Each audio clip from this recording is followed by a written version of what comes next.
আশা করি সবাই ভালো আছেন। নিজের শেখার উদ্দেশ্যে ভিডিও বানাচ্ছি।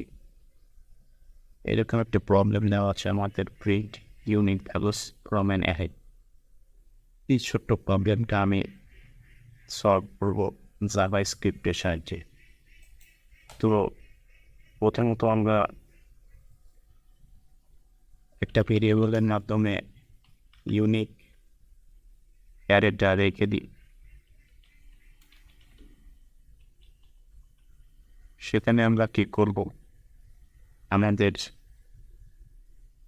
যে অ্যারেটা আছে এটার একটি স্ট্রাকচার করব এবং নিউ সেট নামে একটা প্রপার্টি আছে মেথড, সেই মেথডের মাধ্যমে আমরা অ্যারেটা ঢুকিয়ে দেব। তাহলে আমাদেরকে এটা হয়ে যাবে।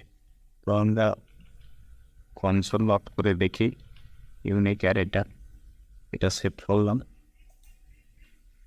নট ওয়াশ মোডে দেখছি,